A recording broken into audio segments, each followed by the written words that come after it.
I Love Automation joint session. Today we will see the first AI-based tool in action. Welcome, Bashak and Chris.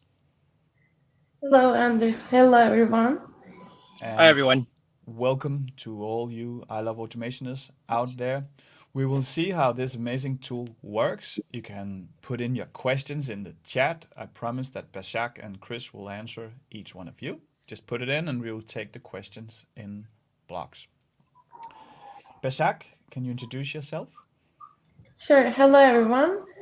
I'm Başak. I'm a real solution expert, and I will be happy to answer your questions through the chat. And Bashak also is active in our community forum where there has been Aura questions from those of you that already tried the tool. So that is great.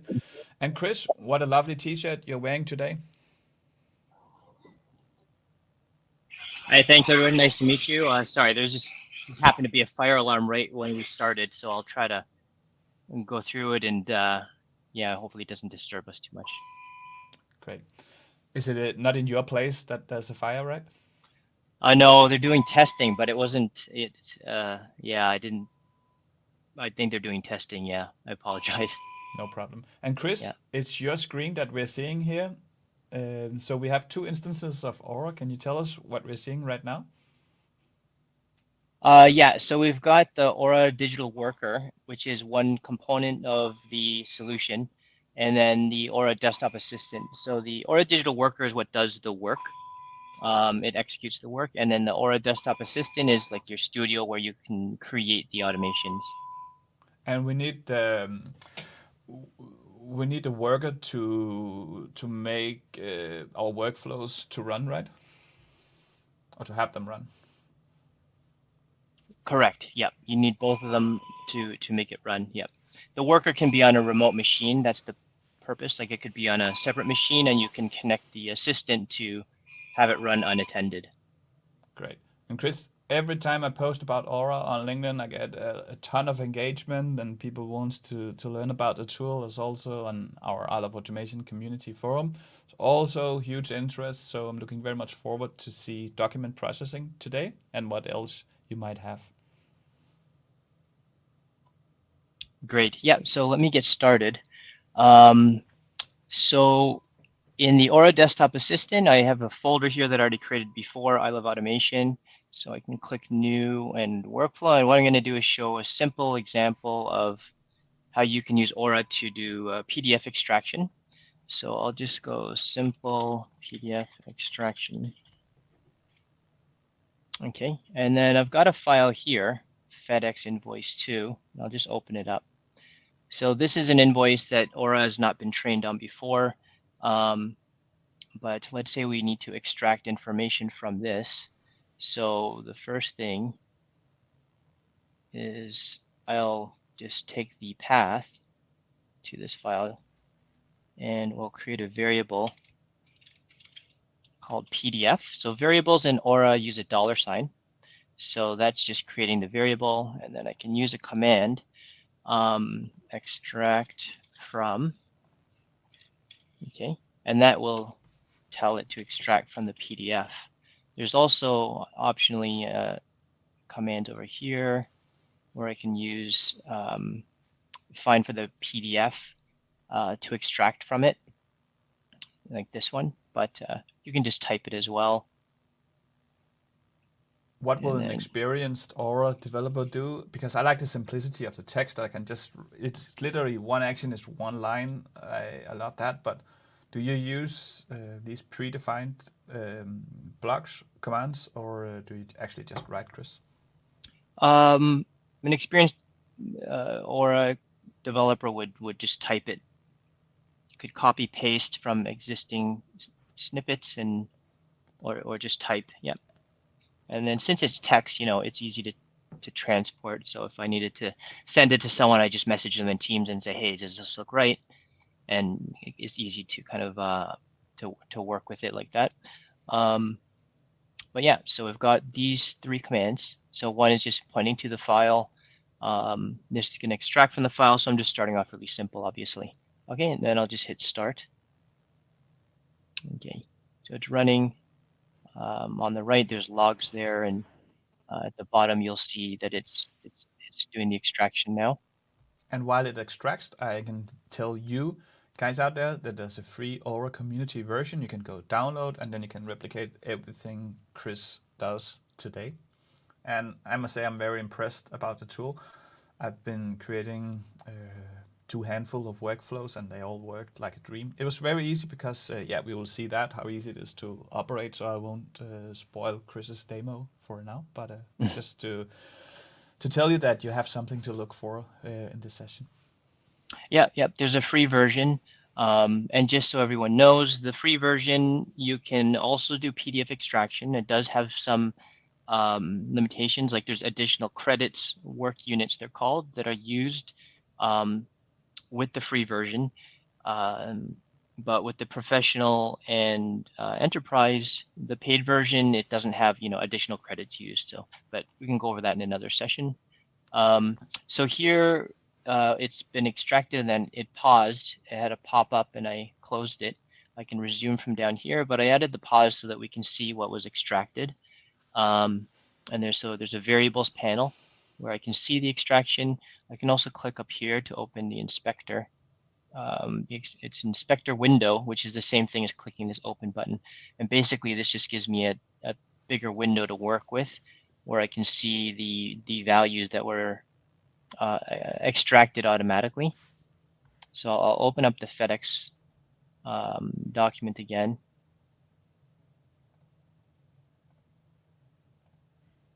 And let me try to size this a little better. Okay. So you can see here, it'll give it a classification, invoice. It's auto-classified. It extracts the billing address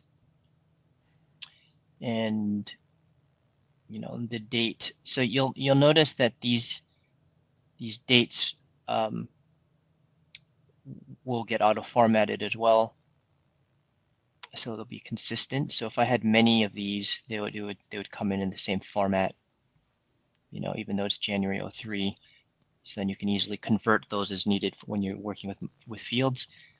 There's a invoice number here, and I'll explain why we have another one here that was brought up in a previous I Love Automation chat, but you'll see this is the invoice number. We've got account number somewhere up there as well.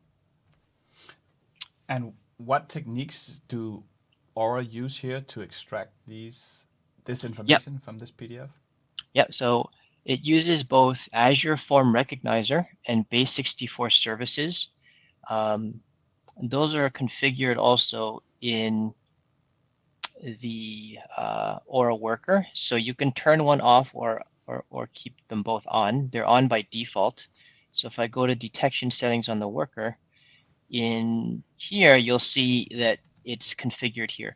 You can also sign up directly. So if you already have a Microsoft Azure account, you can put in your, you would go to Azure and sign up with them directly. You could put in your own endpoint here, which comes from them. They'll have it when you sign up. And same with Base64, you'll be able to sign up directly. You'll have their email that you use and an API key, and then that'll allow you to put it in here. And the benefit is this will not use any credits, like additional credits in Aura. Okay, but those are the two technologies used. And let me drag and drop this. So I've got this column called extraction, so I could drag and drop it. And that shows where it came from or how it was extracted. Okay, these were user defined. So for Base64, these are the extracted fields. Okay, and then for Azure Form Recognizer, I could expand that. And where they were existing, where Base64 had the same field name like contact, then this one gets a contact _1. Okay, if you want to remap either of these, so Azure uses a different field name, you can put a mapping in here to give it different names, okay, to avoid that if you want to. So you can customize those. Great. Okay, and then one more thing is it'll also extract data tables. So if there are line items, you can go and kind of look through to see the tables that were auto-extracted. Okay, and then I can show one more example after this of something with more line items. But basically they'll all show up here when there's like multiple detected. Okay, and then this is just a table that's a key value pair of all the, if needed. And do I need any, like, I'm a citizen developer, Chris, do I need any technical expertise to operate Aura? No, there's no requirement, prerequisite of, you don't need to know HTML or JavaScript or, some of the syntax does mirror some of the high-level programming languages like C#. So if you do like for each loop, like if you need to loop through files, we use some syntax similar. So if you do have some of that background, some of the syntax will be more familiar to you. Yeah. Yeah, but you can always use the wizard as well, and then drag and drop it in. Like doing a loop, you drag and drop it in, and then it'll create it for you, the code. Great. Yeah. Thank you. Yep. Okay, but that's how easy it is to just do an extraction from a file. We can do with a folder as well, quite easily. So if I wanted to do a folder, we can do this one, and I'll show you something a little different. These are tax forms. Let me just open one up, and none of this data is real. It's just dummy data. Okay, but this is a tax return with multiple fields in it. And let's say we needed to extract from all of these documents and then put it into Excel. So we could do that, or we could also fill all these out. But in this demo, I'm just going to show you how to extract. But filling them out is also just as easy. So the first thing is I'm going to take that folder, which was this one, 1040, and I'll right click and then copy as path. And then I'm going to just overwrite this one here. I'll paste it, and I'll just call it folder. Okay, and then from here,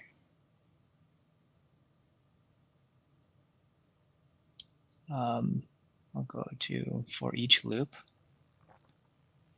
And while Chris does this, I will just, we have some questions in the chat. I will pass them to Chris in a couple of minutes, so keep them coming. And welcome Vendetta and Senpax. And back to you, Chris. Okay, so we're going to loop through each folder. I just dragged and dropped this for each loop, and then I just changed it to match. So folder, so for each PDF in the folder. So we used extract from previously, and we could use it here as well. It'll do the same thing. But if there are only fields, let me open up one again. If there's only, they're called as PDF fillable fields. Okay, you might be aware of those.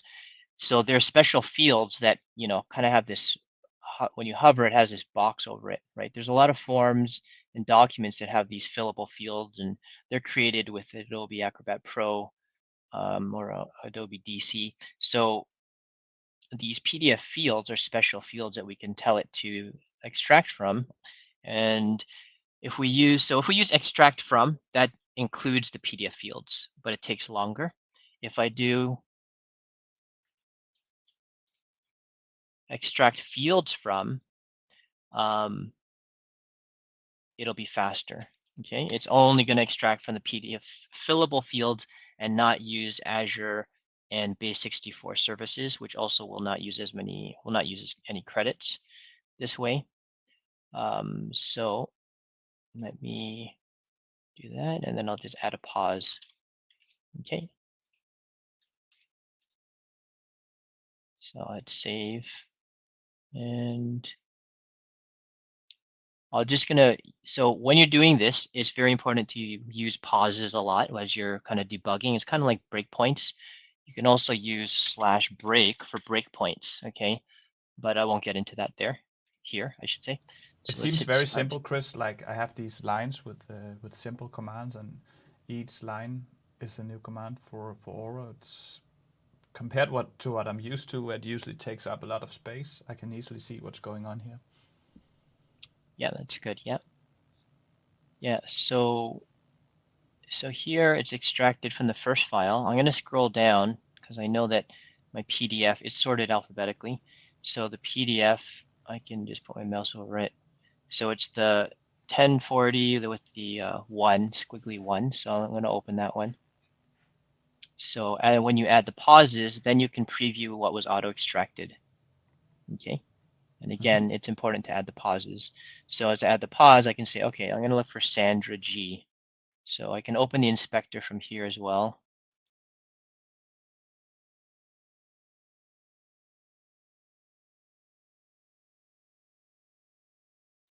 And then I can say, okay, so I want to extract Sandra G. So you can use this search and I can put her name. Okay, and then these are the names of the fillable field internally. Okay, so you can copy that and close it.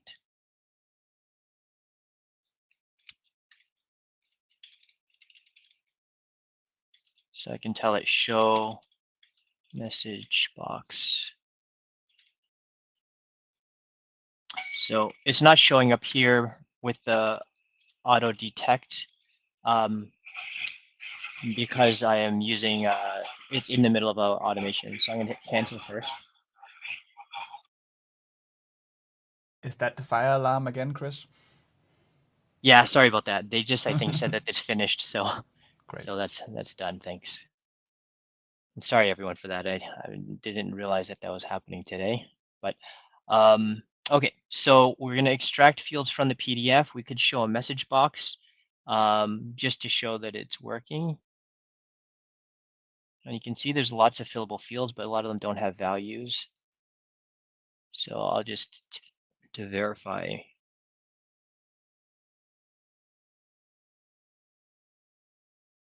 Okay, so Sandra G. I can even do the second one. And then I'm going to show how to extract this to Excel. And I have it set up on another machine, so I'll just paste in. So let me cancel this. And so I've got a couple of the commands. So this is to create a data table. So we can use a table to store the text information. And then I'm going to create some columns for the fields that I want to capture. Okay. And so we're going to extract the fields from the PDF. And then I'm going to delete these. And then I'm going to tell it switch to now use the forms. So it's going to extract the data. Then it's going to we're going to tell it go to use the context of this table. So we're going to switch to use that table, and then tell it we're going to add values now.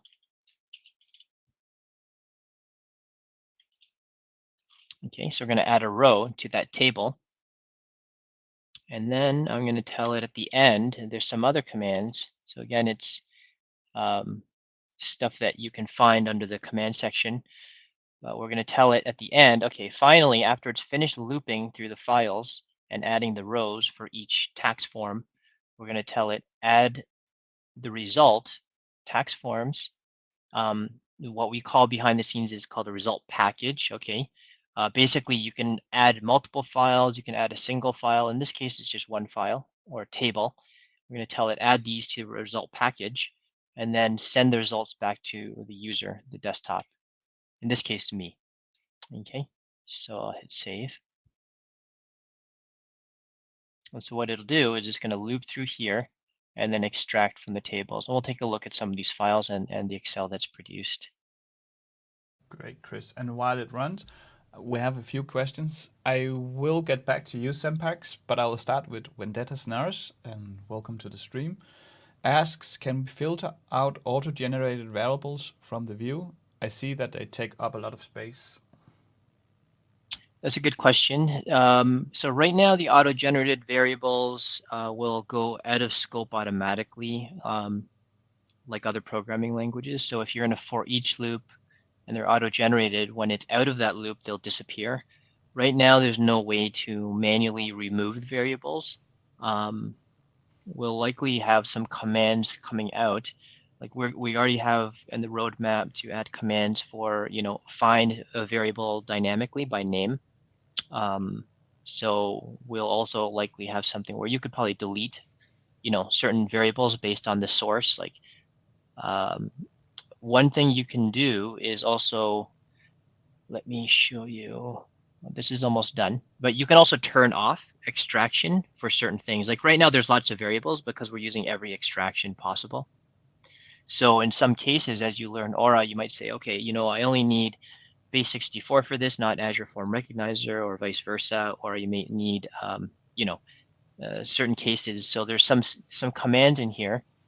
Okay, so that one is done, but let me finish with this. So you can use a pound, and then basically this will give you certain setting options that you can turn off and on.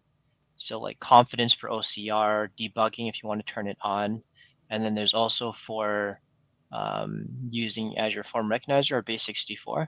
So if you turn one of these on or off, then you'll have less variables created, for example. Okay. Great. I hope that was helps. answer enough, Vendetta. And maybe, Chris, that also answers the next question from Sempax Bolong that says, does Aura RPA has a validation using confidence scores for each field when it's OCR the document? Right, yes. So there is confidence scores that you can set. There's the default confidence scores in the Aura worker, but you can set it per workflow. So that's a very similar setting. So you can do pound. And then there's a control detection confidence score. So that's when you're detecting from, let's say, a web page or an application where you need to click on a button. This is for that. But specifically for your question, there's this one. There's the OCR detection minimum. So you can tell it, it must be at least 20% confident that it, you might want higher than that, right? But and then to check the confidence scores, so you can turn that off, you can set that to, let's say, 50, and then down here you could later on change it back to something else. There's also under properties, you can also change it, some options here. But there's, yeah, so that's how you can configure the confidence score. Great. Yeah, you Thank can also you, view the Sempax. confidence stores. Yeah. Sempax and Vendetta, please let us know if that was a sufficient answer for you. And Sempax, I will leave your other question for a little bit later in this session, so stay tuned. And back to you, Chris. Okay. So, and one last thing. So when you're looking at the variables, the OCR detection, there's a way you can see the confidence scores when you're viewing the text detection here. And also in the logs, if you open the trace logs, there's also a spot where it shows every detection for every field and table as well. But that might get a little too detailed for this demo. But but there is a spot where you can find it to inspect. Okay. So I clicked open result. So when you have send to desktop, you'll automatically have a button here, and when it's finished, and then you can open the result package or the results. And so here's from the tax forms. So basically I just took the first name, last name, social security, and we can take a look at one of them. And then we also put the source here. So this is just, doing a basic extraction and then just outputting it. So for the first one, but it was just the same method. You'd use a pause to see the fillable form field that we need. And that value doesn't change. It was hard coded, like whoever created this field used those internal names. Let me put this a little bit here. So I've got Sandra G and then Lawrence. And then the social. And so we've got the different values here that we pulled. Okay, but that's about it. So Wow. hopefully that was That seems very easy to do, Chris. Probably we would need to spend like a couple of hours working with it, but it seems quite straightforward to do these kinds of PDF extraction with Aura. yeah, we tried to make it simple. So hopefully everyone will find it quite simple to be able to create these automations for their work and for their customers. And yeah. Yeah, great, Chris. And we are going to make even more Aura videos because Aura is sponsoring our community, and we think that Aura is the coolest RPA tool in town at the moment. So, Chris and Basak, thanks for coming. Are you okay with a little bit of questions? Oh yeah, definitely. Yep. Great. Sempax Bolong again says, Anders, does Aura RPA has a feature human in the loop validation station and auto document splitter? So maybe two questions, but do we have a human in the loop / validation station, and do we have an auto document splitter? We don't have the human in the loop yet. I'm aware that this is an important feature. The product is in preview still / beta, but hopefully by the end of this year, we'll have some of these features like human in the loop. Right now, you can do, like like an if-else statement in the tool and then send an email and then have a pause, but there's no built-in kind of integrated human in the loop type of feature. You'd have to write it into the tool, like with an if-else, send an email, and then, and then there's also retrieving email automatic, like monitoring email. So you could monitor the email, check if it's approved type of thing, but that's kind of, you have to write it into the tool. But there are commands to get it done. But right now we don't have it, so to speak, a packaged type of human in the loop drag and drop function yet. And as you And mentioned, then, that this is in beta preview, and I believe you said that it will be public available in September, right? yep, once it's version 2, I'm expecting that we should be able to bring it out of beta. Nice, Chris. Yeah, And it must be like, I'm sure you have this planned for years. It is not a tool that you build in a week or so. It must have been quite nice for you with all these AI hype in the society to launch an RPA tool in 2023, right? Oh yeah. I always, I love technology, and when machine learning and stuff was coming out, it was very interesting for me. So, but it's exciting to see, and that it's working well, and detecting things, and we're retraining the model to detect even more types of controls and icons. So like clicking a save icon and things like that, it can see and understands right now. So we're training out on more types of those, but combo boxes, text boxes, it works well to understand where everything is. So it's exciting. Yeah, I can second that. As I worked with the tool, it was very promising. And Danny has another question, or another question. The first question, hello Danny and welcome to the stream, says that thanks Anders and Chris. How to address the invoice PDFs with the same layout but with different numbers of record lines from different files? Okay. So for line items, I'll run another automation in the background. It takes maybe 5 minutes to run this one, but I do have one that will answer that. So basically, it will handle, it uses machine learning to detect, so Base64, Azure Form Recognizer, they use AI, machine learning, to detect line items and things like that. So we're leveraging their services and auto-generating the variables. But if there's invoice, let's say, with different formats, Okay, the machine learning algorithms that they're using will auto detect, the number of lines, and so if one has more, it'll create the correct table, like the table correctly. But yep, eventually maybe I can even get the Base64 CEO to come on. I speak to him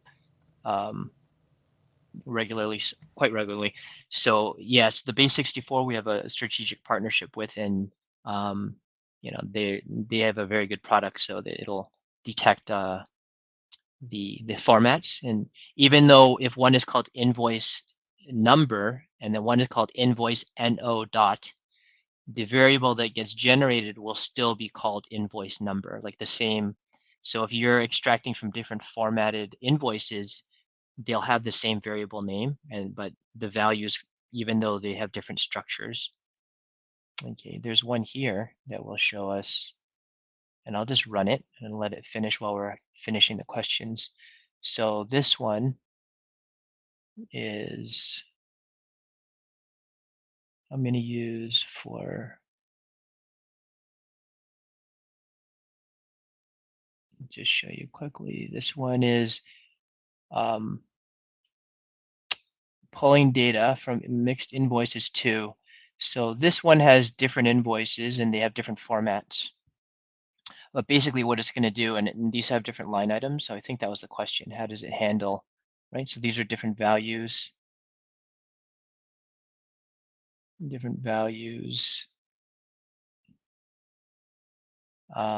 then also this is a different format with different line items. Okay, so we could use the tool to pretty much do the same thing. It's going to create the data tables, extract from the PDF.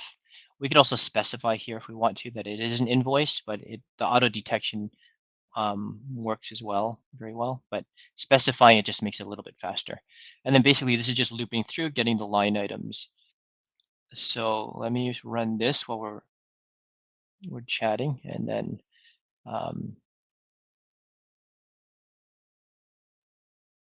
we'll show the result after. But this one should run and automatically generate some Excel files with the line items. Okay, it's pretty much just looping through data tables. It's using some new commands that we have that I didn't show in the demo to automatically find tables by column name, and then looping through adding the corresponding rows for each line item. Yeah, so I'll show you that. But it can be done. Yeah, it'll recognize different formatted, different structures. Great, Chris. And Danny, let us know in the chat if that answers your question. And while we are waiting on this, Chris Vendetta Snares says that's more a general question. Do you think AI with emergence of large language models will kill RPA? Like eventually all GUI will be replaced by chat? I don't believe in the near future that AI will replace, the RPA space or anything like that. I mean, it's hard to predict. Like with Chat GPT, it kind of came out. It amazed everyone. So there always is new. There are always new technologies that emerge. I can imagine that AI will eventually be able to automate much more of our work with not even chat, but probably voice. Obviously, like that would be the next thing. Without having to type, we would just speak it to some sort of device, and behind the scenes it will probably be able to do the work. It's not like we need an interface for it to do what it's doing.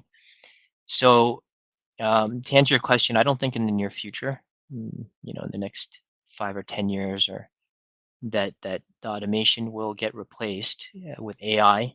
There'll be a need for some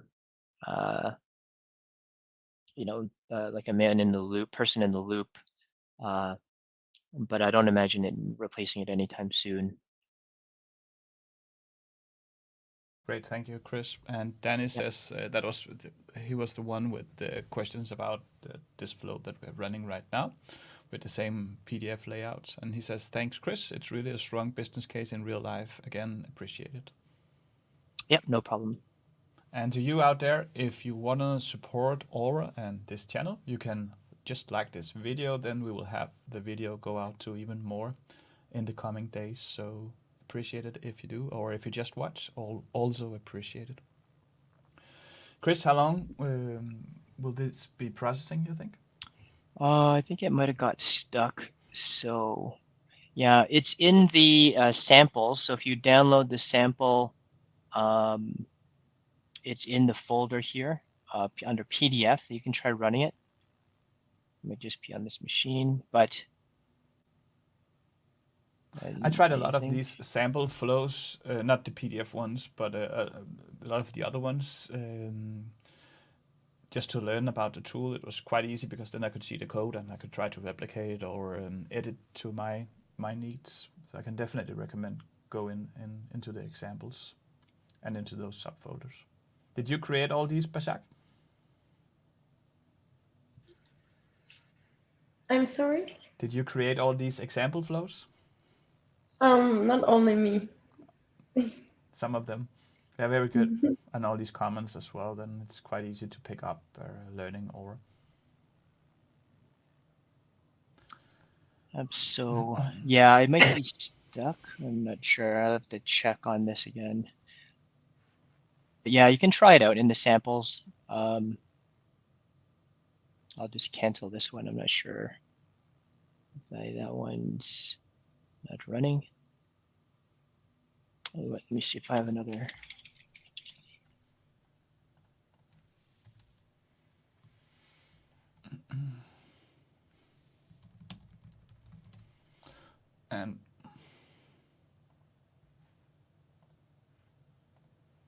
And to those of you in the chat that wants to get started with Aura, I created a complete Aura 45 minutes guide to get you started. I will post that in the chat. Just if you, after the session, of course, if you want to play around with it, then this video will take you through all the initial steps, setting it up, creating your first flows, and working with Aura and variables. Well, thanks everyone. I think, yeah, you can just try it on your own. If you have any issues or questions, let us know. Oh, this one's going. Yeah, I tried on a different machine. I think the other one, not sure if I had some typo in that one. Yeah. But this one might take a few minutes, but yeah. We have one last question, Chris, if you're okay. Okay. Yeah, sure. Jose says, hello, Jose, and welcome to the stream. Nice to have you here. Says, is it on the roadmap to be possible to create a workflow and make it standalone? When you make a workflow, make it standalone. I think he means that I can export it to a friend and then he or she can run it as a standalone workflow. That was my impression, but do you understand it otherwise? I mean, so each workflow is like standalone. I mean, you can also have subtasks under a workflow, so I can chain them. So you can have workflows that have other like can call other workflows, embed them in, but you can have one that's standalone. If you need to share it with someone, it's just a file. So it's a text file actually, like behind the scenes. So it's very easy to transport or to email it, copy paste it, into a chat, and then someone can just copy it and then run it. Great. Exactly. Export and running outside of environment. That was what was Jose meant. Oh, okay. Yep. And then there's an encryption feature too. We haven't discussed that, but it supports local encryption with this private salt and key. And then there's also other encryption methods. So you can use Azure Key Vault. We'll be adding more services, but you can use something that's secure, that's already trusted, like the Azure Key Vault. So if you need to transport something to another coworker, but you don't want credentials going out, there's best practices. So for example, you'd use a Key Vault or something like that to at least make sure that your passwords are not inside the file because it's plain text. Or you can use local encryption. where it has a key salt, so that only someone with your key salt can can decrypt it. Yeah, great. That makes sense. Chris, Scotty McKay says, is there a vast difference between attended and unattended bots using Aura? Well, the biggest difference is that it's when you say vast difference, I mean, you mean between other tools, or I mean, for Aura, how we're running it right now is attended mode. So both the worker and the Aura desktop assistant are on the same machine. Okay, so unattended would be where the Aura desktop is on my machine, but the Aura worker is going to be on like a remote machine, so I can execute it, and it's not kind of taking over my machine and moving my mouse.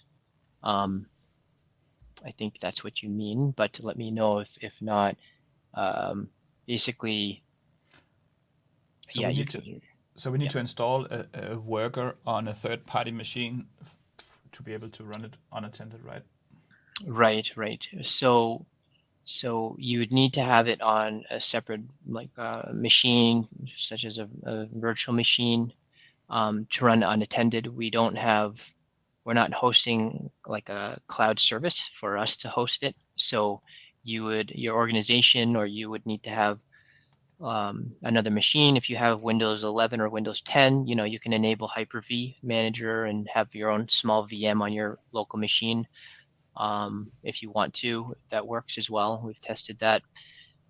So, but you do need um, a separate VM if you want to run it unattended. There's one difference with, well, one thing that Aura has that's a little different is we are introducing a concept of drones. So you'll have a worker, um, and then you can have multiple what we call drones. So it's basically a worker, and we just turn a switch, and then it's considered a drone, and then those will pick up work from the worker, kind of like almost like a queue, almost like a work queue, but um, yeah. Chris and Jose says, thank you for the answers. I will try it. And Scotty McKay says, yes, I should have been clear on that question. Sorry. So everyone is happy, Chris. And we will Okay. make that be the last question here. And thanks to everyone joining. Thanks to everyone that will join in the future. Thanks to you, Bashak. And thanks to you, Chris. You will come back. And thanks for the two of you, Cognillo and Aura, for being so kind to us in the I Love Automation community. Yep, not a problem. I think this one is, oh, it's almost done. I don't know if you guys want to wait for it. We want to wait. We want to wait. Oh yeah, okay.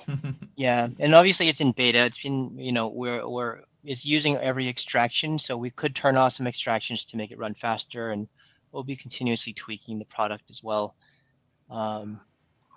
Now that most of the features are in the tool, we'll be focusing more on those type of things. But yeah, it should be almost done.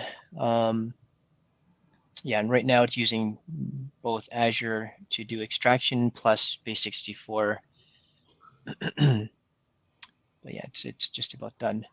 I can show a couple other things. So to answer the other question, so if I went to logs and then trace logs, so this is a little bit more technical, but here you'll see, you can turn off the logs, but you'll be able to see the detection. If you turned on, so I have it turned off where it's not showing the base64 and Azure detection, but if I had it on, like here, this is for a calculator app. So this is where it can detect using machine learning, the different controls, and that's the legend of what it was detected. So you can use this to find things. So here, let me find one. Actually, on the other machine. Let me see if I have one here for base64.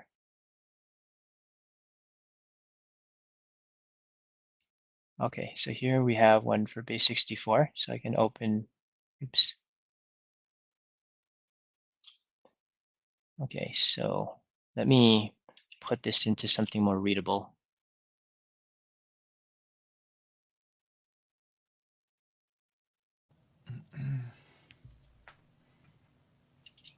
Okay, and then that one should be done soon, but yeah, so this is where you can see the confidence scores. So it'll, if you need to, so that was a question earlier. So the value, and then you'll have confidence. 1 means 100%. Okay, so let me close this and we'll see if it's done. If it's almost there.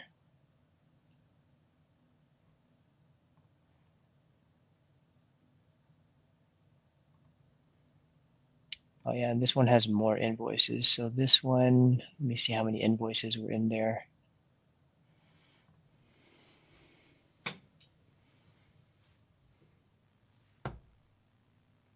Okay.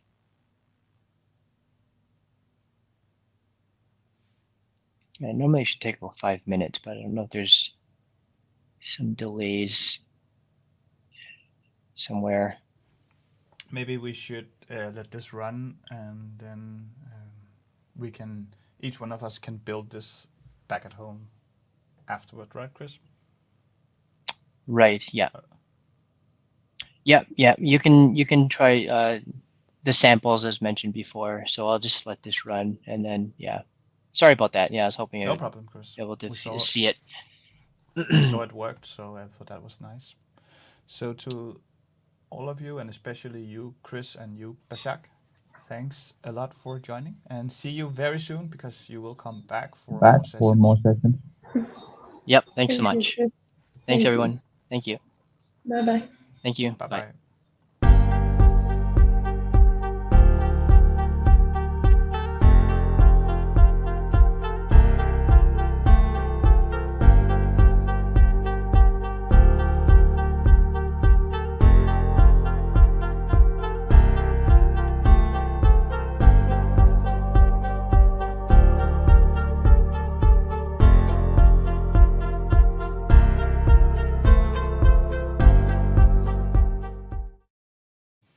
Hey, Bashak and Hey. Chris, let me just wait 20 seconds, Oh, then it I will just finished now. finishing this.